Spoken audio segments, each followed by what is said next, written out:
নবম শ্রেণী গণিত পৃষ্ঠা 234-এর আজকে আমরা 6 নম্বর অঙ্কটার সমাধান করব।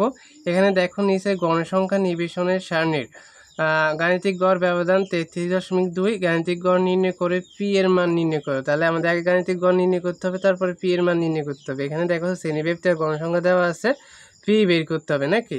তো এখানে আমরা কিভাবে লিখবো দেখো, সবাই লক্ষ্য করো।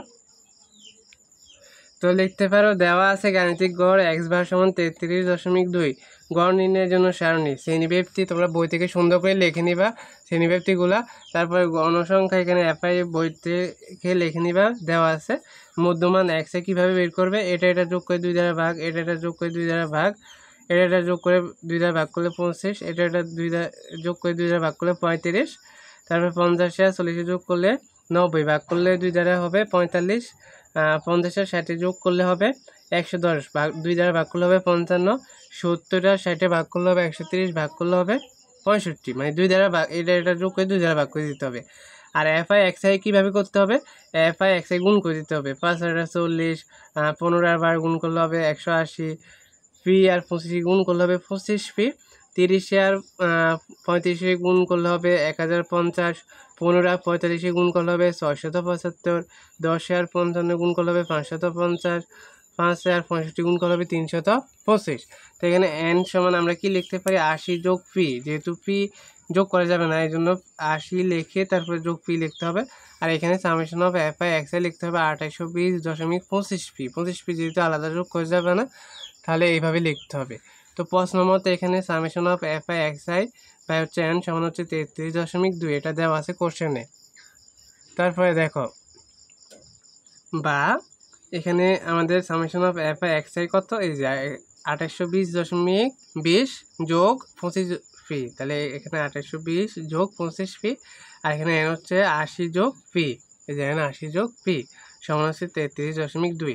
এখন আমরা কোনাকুনি বা আড়াআড়ি গুণ করলে দেখো এখানে নিচে মনে মনে 1 আছে, তো 1 দ্বারা গুণ করলে যা আছে তাই লিখতে হবে। তাহলে 2820 যোগ 25 পি, আর এটা গুণ করলে কত হবে, 33.2 সাথে প্রথমে 80 গুণ করবা হবে 2656, আবার 33.2 সাথে পি গুণ করলে হবে 33.2 পি। এখন যেহেতু আমাদের পি বের করতে হবে তাহলে কিভাবে করতে হবে দেখো, আমরা পি এদিকে রাখবো, তাহলে 25 পি আর এখানে প্লাস 33.2 পি হয়ে যাবে, এইদিকে আসলে মাইনাস 33.2 পি, আর এখানে 2656 এর যোগ হয়ে যাবে বিয়োগ 2820, এখানে এটা কিছু নেই তার মানে যোগ আছে, তাহলে এখানে বিয়োগ হয়ে যাবে 2820। তো এখানে লক্ষ্য করো পর থেকে, তো এখানে আমাদের বিয়োগ করলে হবে মাইনাস 8.2 পি, যেহেতু 33.2 পি বড় এই জন্য মাইনাস 8.2 পি হবে, আর এখানে বিয়োগ করলে হবে 166, বিয়োগ চিহ্ন হবে আগে কারণ 2820 বড়। তারপরে যেহেতু এক লাইনে আছে তাই আমরা পরের পৃষ্ঠা যাই না, তোমরা বা লিখে নিচে থেকে অঙ্ক করবা, বা পি সমান যেহেতু পি নির্ণয় করতে হবে তাহলে 166 যেহেতু উপরে আছে উপরে থাকবে, আর 8.2 চলে যাবে নিচে, তাহলে উভয় পক্ষে মাইনাস বাদ মাইনাস কাটা যায়, আমাদের এখানে ভাগ করলে হবে 20, সুতরাং পি সমান 20। তো আশা করি তোমরা অঙ্কটা বুঝতে পেরেছো, অঙ্কটা ছোট ছিল কিন্তু বুঝতে হবে, অঙ্কটা একেবারে সহজ অঙ্ক ছিল। আমাদের পি মান বের করতে বলা হয়েছে, গড় নির্ণয় করে, আমাদের কোশ্চেনে বলা হয়েছে গড় নির্ণয় করে পি এর মান বের করো। তো আমরা একে করে বাকি অঙ্কগুলো দিয়ে দিব, আমাদের 1 থেকে 6 পর্যন্ত অঙ্কগুলো দেওয়া আছে প্লেলিস্ট আকারে, নবম শ্রেণীর গণিত সমাধান 2024, যেখানেও যারা দেখোনি সবগুলো অঙ্ক দেওয়া আছে। তো ধন্যবাদ সবাইকে, আল্লাহ হাফেজ।